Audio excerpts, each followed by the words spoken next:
శనివారం నాడు ఆదివారం నాడు ఏబిఎన్ ఆంధ్రజ్యోతిలో వైఎస్ఆర్ కాంగ్రెస్ పార్టీ నాయకుల మీద, వైఎస్ఆర్ కాంగ్రెస్ పార్టీకి సంబంధించినటువంటి కుటుంబాల మీద ఏబిఎన్ రాధాకృష్ణ గారి వ్యాఖ్యల్ని మేమందరం కూడా తీవ్రంగా ఖండిస్తూ ఉన్నాం, తప్పుపడతా ఉన్నాం. మహిళా జాతికి, ఆంధ్రప్రదేశ్లో ఉన్నటువంటి యావత్ మహిళా లోకానికి క్షమాపణ చెప్పాలి అని చెప్పని కూడా వైఎస్ఆర్ కాంగ్రెస్ పార్టీ డిమాండ్ చేస్తాం.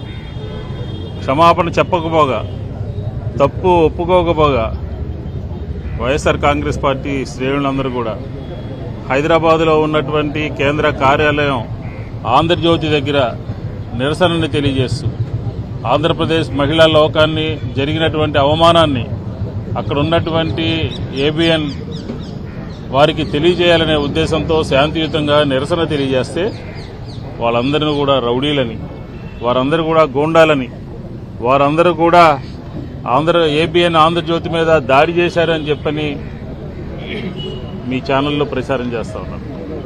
ఏ సాక్షి పత్రిక మీద ఆంధ్రప్రదేశ్లో మీ తెలుగుదేశానికి సంబంధించినటువంటి వాళ్ళు దాడి చేసినప్పుడు మీకు బాధ అనిపించలేదా? మీకు మహిళలు లేరా? మీ కుటుంబాల్లో మహిళలు లేరా? జగన్మోహన్ రెడ్డి గారు చెప్పింది ఏంటి? ఈరోజు ఆంధ్రప్రదేశ్లో రాజధానికి సంబంధించి 2 లక్షల కోట్ల రూపాయలు కావాలి, ఇది ఈ ప్లాన్ ఒకసారి పరిశీలించండి అని చెప్పని ఆలోచన చేస్తే అందులో భాగస్వాములు, వాటాదారులు అందరూ కూడా ఎన్డీఏ సంబంధించినటువంటి కూటమిలో ఉన్నటువంటి వాళ్ళు కానివ్వండి, రాధాకృష్ణ గారు కానివ్వండి, ఇతర పత్రికలు, ఎల్లో మీడియా కానీ అందరూ కూడా తెగ బాధపడిపోతా ఉన్నారు. పుంకాను పుంకాలుగా వార్తలు గత 15 సంవత్సరాలుగా ఆంధ్రప్రదేశ్లో జగన్మోహన్ రెడ్డి గారి మీద ఈ ఏబిఎన్లో వచ్చినటువంటి కథనాలు, అసత్య కథనాలు, అలాగే పరువు ప్రతిష్టల్ని భంగం కలిగించే విధంగా 15 సంవత్సరాలుగా మీరు చేస్తున్నటువంటి అరాచకాలు, మీరు చేస్తున్నటువంటి దుష్ప్రచారాలు ఆంధ్రప్రదేశ్ ప్రజలందరూ కూడా గమనిస్తూ ఉన్నారు. అప్పుల రాజధాని కావాలా, లేకపోతే మెయిన్ రోడ్లో పోర్ట్ సిటీని కలుపుతూ నగరంలో ఉన్నటువంటి గుంటూరు కానీ, ఎన్టీఆర్ జిల్లా కానీ, కృష్ణా జిల్లా కానీ, మచిలీపట్నం కానీ వీటితో కలుపుకుని ఒక రాజధాని నిర్మించండి అని చెప్పని సలహా ఇస్తే 3 ముక్కలాట అంటారు. మీరు తెలంగాణ, రాయలసీమ ప్రాంతాన్ని అవమానిస్తున్నారు, ఉత్తరాంధ్రని అవమానిస్తూ ఉన్నారు, ఇలా ప్రపోజ్ చేసినటువంటి నగరాలను అవమానిస్తూ ఉన్నారు.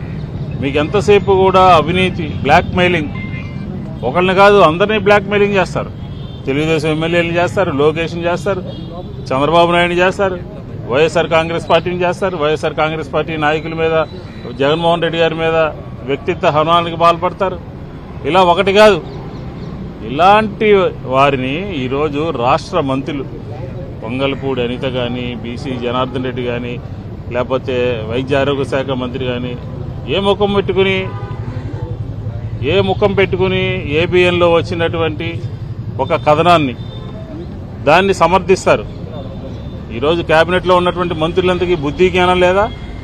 మహిళ అయినటువంటి అనిత ఏ ముఖం పెట్టుకుని ఏబిఎన్లో వచ్చినటువంటి వ్యాఖ్యల్ని సమర్థిస్తుంది? మంత్రులు ఏ రకంగా సమర్థిస్తారు? వైఎస్ఆర్ కాంగ్రెస్ పార్టీ ఒకటే చెప్తోంది, ఇప్పటికైనా సరే ఏబిఎన్ మీద దాడి చేయాలని కానీ, లేకపోతే ఏబిఎన్ మీద రౌడీజం చేయాలని కానీ ఈరోజు హైదరాబాద్ రాలా. రేపు రాష్ట్ర వ్యాప్తంగా అన్ని జిల్లాల్లోనూ కూడా ఇలాంటి వార్తలు రాసినటువంటి, ఇలాంటి తప్పుడు వార్తలు ప్రజల్లోకి పంపించినటువంటి ఏబిఎన్ ఎదురుకుండా నిరసన కార్యక్రమాలు ఉంటాయి. నిరసన కార్యక్రమాలు వైఎస్ఆర్ కాంగ్రెస్ పార్టీకి సంబంధించినటువంటి శ్రేణులందరూ కూడా రేపు జరిగేటటువంటి కార్యక్రమంలో పాల్గొంటారు. ఏ ముఖం పెట్టుకుని మీరు ఇప్పటి వరకు కూడా 48 గంటలైంది క్షమాపణ చెప్పకుండా, అపాలజీ చెప్పకుండా వైఎస్ఆర్ కాంగ్రెస్ పార్టీ మీద ఎదురుదాడి చేస్తారా? మావిగన్ మారీచా అని చెప్పని రాశారు.